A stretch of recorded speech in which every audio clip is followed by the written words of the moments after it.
Guru Wang, kami memenuhi syarat dari chapter round robin di tempat pertama. Dan dengan kekuatan mereka, Akademi Jiwa Kerajaan Imperial Lingling seharusnya melakukan hal yang sama juga. Jika itu masalahnya, mengapa kita melawan mereka? Bukankah tim nomor 1 seharusnya hanya mendapatkan tim peringkat kedua di chapter 16? Dai Yueheng bertanya dengan curiga. Wang Yan berkata, dalam hal kekuatan secara keseluruhan, Akademi Imperial Douling seharusnya menjadi tempat pertama dalam kelompok mereka. Namun, bukan itu masalahnya. Seekor kuda hitam yang juga memiliki rentetan kemenangan beruntun dan tidak ada kerugian muncul di grup mereka. Namun, Akademi Kekaisaran Douling kehilangan pertandingan mereka dengan kuda hitam itu tanpa alasan. Itu sebabnya mereka lolos di tempat kedua. Aku tidak berpikir bahwa kami akan bertemu mereka. Apakah ada masalah? Ma Xiao Tao bertanya, Akademi Kekaisaran Douling juga merupakan sekolah yang terkenal. Mereka pasti sudah tahu pentingnya pertandingan grup, dan apa yang ditandakan tempat pertama. Apa yang akan membuat mereka melepaskan tempat pertama itu? Apakah mereka mencoba mempertahankan kekuatan mereka untuk satu serangan? Wang Yan menjawab, aku juga sudah memikirkan hal ini.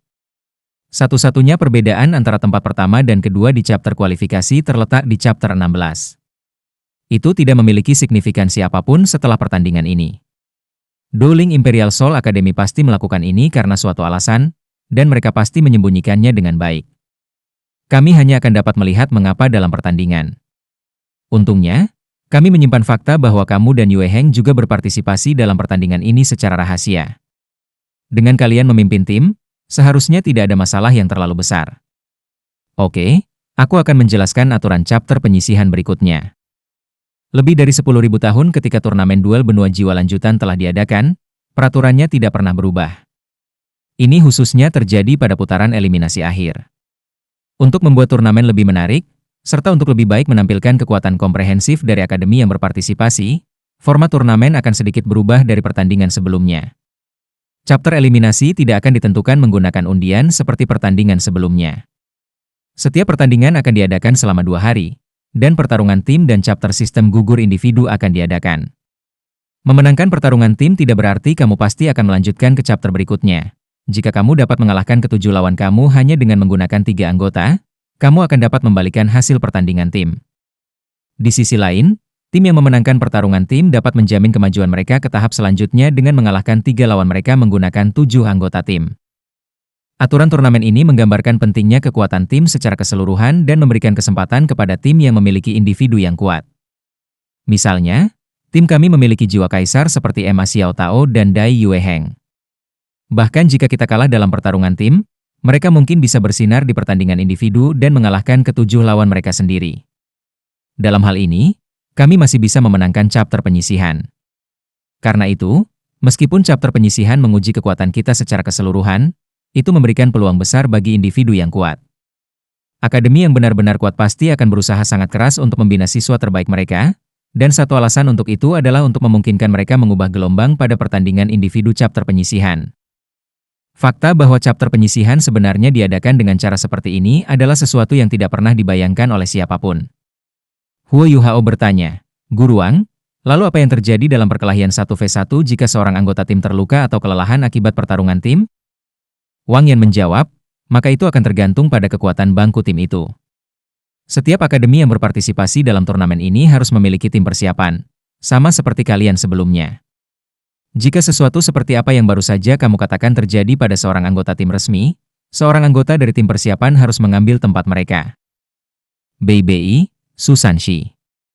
Kalian berdua seharusnya sudah pulih. Apakah mungkin bagi kamu berdua untuk menggunakan kemampuan kamu jika kamu berpartisipasi dalam chapter penyisihan? Wang Yan secara alami merujuk pada naga suci emas Bei dan Suanu milik Su Sanshi. Bei mengangguk.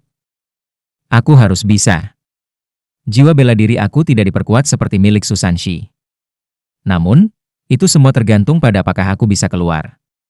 Setelah menggunakannya sekali, aku harus menunggu 3 hari untuk menggunakannya lagi. Sama seperti keterampilan fusi yang digunakan saudara-saudara junior aku. Juga, aku hanya akan memiliki kekuatan untuk melepaskan serangan tunggal. Aku hanya akan bisa menstabilkan kekuatan ini begitu aku menjadi jiwa sage 7 cincin. Su Sanshi memiliki ekspresi pahit di wajahnya ketika dia berkata, aku tidak bisa mengatakan dengan pasti, karena aku tidak bisa mengendalikannya. Variasi seperti itu hanya terjadi pada jiwa bela diri aku ketika aku menerima rangsangan yang sangat kuat. Namun, aku sama dengan Bei Bei. Begitu aku menjadi jiwa Sage, semuanya akan baik-baik saja. Wang Yan sedikit mengangguk. Aku mengerti. Sekarang, aku akan mengatur untuk anggota tim yang berpartisipasi dalam pertandingan besok. Setelah kita memasuki chapter eliminasi, kita tidak bisa ceroboh sama sekali. Lawan kita yang akan datang berada dalam 400 turnamen terakhir, dan jadi kita pasti harus habis-habisan. Ma Xiao Tao, Dai Yueheng, Ling Luochen, Bei Bei, Su Sanxi, Huo Yuhao, dan Wang Dong. Kamu bertuju berpartisipasi dalam pertarungan tim besok. Ling Luochen dan Huo Yuhao akan menjadi pengendali utama dalam tim, dan semua orang akan meluncurkan serangan frontal untuk menghancurkan lawan kami dengan kekuatan kami. Caito, kamu harus membuat beberapa cerutu dan membagikannya kepada semua orang sehingga mereka bisa menggunakannya selama pertandingan.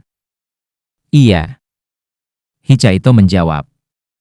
Xiao Xiao mengerutkan bibirnya dan berkata, itu tidak ada hubungannya denganku kalau begitu. Wang Yan tersenyum sedikit. Melihat kita mendekati akhir turnamen, tidak ada yang bisa menjamin bahwa kita tidak akan menderita cedera. Sebagai benchwarmers, kalian juga penting. Kamu semua telah tampil sangat baik selama bagian-bagian awal turnamen. Kamu, Nanan, dan Caito juga harus membuat persiapan untuk keluar dan bertarung kapan saja. Sekarang, aku akan berbicara tentang strategi yang akan kita gunakan dalam pertarungan tim besok. Tidak peduli apa yang Akademi Kekaisaran Douling telah persiapkan, kita harus memberi mereka kekuatan. Dengan kembalinya dua kaisar jiwa, Wang Yan saat ini dipenuhi dengan keyakinan untuk menang. Mereka masih harus melalui 4 ronde eliminasi lagi untuk mengamankan tempat mereka sebagai juara. Dan meskipun pertandingan berikut akan sangat sulit, itu tidak akan sekuat tim persiapan berhadapan melawan Akademi Juski. Pada saat yang tepat ini, seseorang tiba-tiba mengetuk pintu ke ruang konferensi. Wang Yan mengerutkan alisnya dan berteriak dengan suara rendah, bukankah kita memberitahu staf layanan untuk tidak mengganggu kita? Suara wanita yang menyenangkan terdengar dari luar pintu. Maaf atas gangguannya. Aku bukan anggota staf layanan, aku datang dari lelang Starlight. Lelang Starlight? Wang Yan tidak bisa membantu tetapi merasa terkejut untuk sesaat setelah mendengar suara yang agak akrab ini. Orang yang paling dekat dengan pintu, Bei Bei, berdiri dan menatap Wang Yan dengan pandangan bertanya. Setelah melihat Wang Yan mengangguk, dia berjalan menuju pintu dan membukanya. Seorang wanita mengenakan cheongsam hitam berdiri di luar pintu. Berumur 28 hingga 29 tahun, ia memiliki pesona yang dewasa dan suasana awet muda. Huo Yuhao dan yang lainnya semua mengenalinya. Dia adalah juru lelang yang telah mengadakan pelelangan yang mereka ikuti pada hari itu, King Ya. Tatapan King Ya langsung mendarat pada Wang Yan saat dia tersenyum dan menyapanya. Halo, Guru Wang Yan. Aku harus minta maaf karena mengambil kebebasan untuk mengganggu kamu. Tatapan Wang Yan melembut saat dia melihat bahwa pengganggu itu adalah King Ya. Dia bertanya dengan suara rendah, apakah kamu memiliki sesuatu untuk kami, juru lelang King Ya?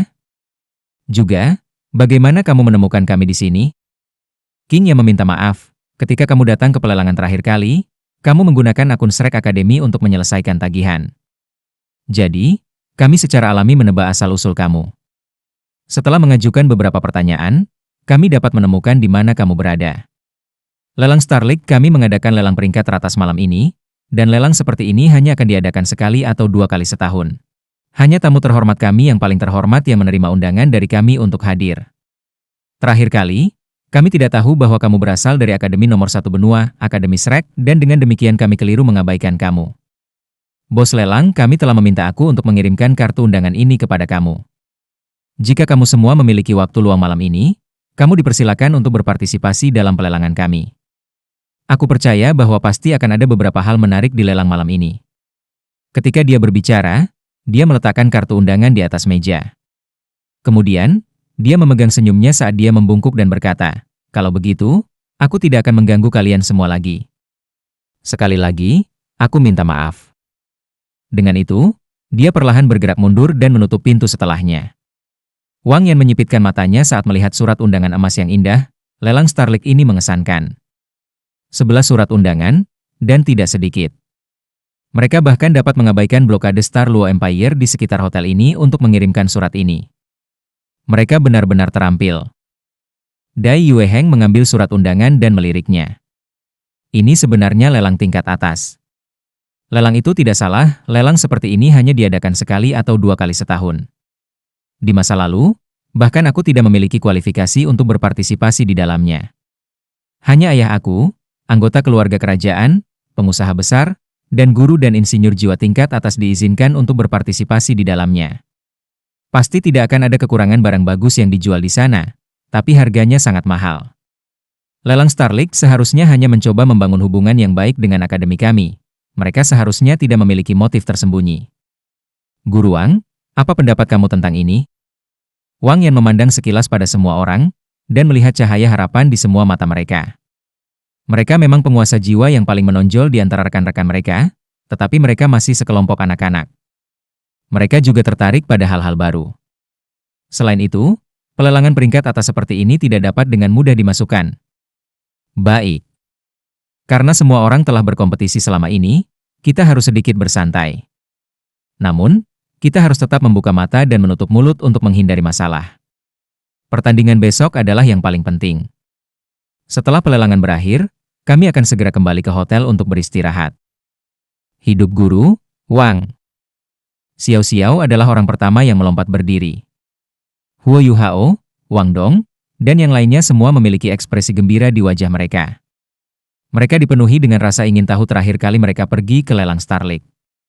Terlebih lagi, pelelangan terakhir yang mereka hadiri hanyalah pelelangan tingkat rendah yang hanya menjual satu alat jiwa. Lelang yang akan mereka hadiri berbeda, itu adalah peringkat teratas. Jenis barang apa yang akan muncul di dalamnya? Mereka sebaliknya tidak memiliki harapan untuk mendapatkan sesuatu dari pelelangan ini, dan ingin berpartisipasi hanya untuk mendapatkan pengetahuan. Wang Yan menegur mereka dengan senyum, "Dasar bajingan. Kembalikan pikiran kamu ke topik yang ada. Aku akan mengatur strategi kami untuk pertandingan besok." Perencanaan strategis yang mereka jalani tidak memakan banyak waktu. Setelah itu, mereka kembali ke kamar masing-masing untuk berkultivasi sampai waktu makan malam, ketika mereka beralih ke satu set pakaian biasa. Dengan surat undangan dari lelang Starlink di tangan, ke-11 dari mereka kembali ke rumah lelang, dengan Wang Yan memimpin mereka.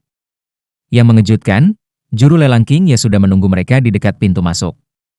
Mengenakan cheongsam hitam, dia tampak lebih anggun dan mulia di bawah lampu malam. Wajahnya yang menawan dipenuhi dengan senyum hangat. Wang Yan menemui tatapannya, lalu sedikit mengangguk. "Halo, juru lelang King Ya. Kita bertemu lagi." King Ya memiliki ekspresi senang di wajahnya saat dia berkata, "Para tamu yang terhormat, selamat datang. Bagaimana kamu tahu bahwa kita pasti akan datang?" Wang Yan bertanya. King Ya menggelengkan kepalanya. "Aku tidak, tapi aku ditugaskan untuk menerima kalian semua. Terlepas dari apakah kamu muncul, aku akan menunggu di sini sampai pelelangan resmi dimulai. Para tamu, tolong ikuti King Ya." Dengan itu, dia melontarkan senyum manis ke arah Wang Yan dan memimpin mereka dengan elegan. Susan Shi, yang berdiri di belakang mereka, berbisik kepada Bei sambil tertawa pelan. "Jika wanita juru lelang ini tersenyum kepada Guru Wang beberapa kali lagi, aku takut jiwanya akan diambil olehnya. Dia benar-benar memiliki pesona yang sangat dewasa." Bei meliriknya. "Bodoh."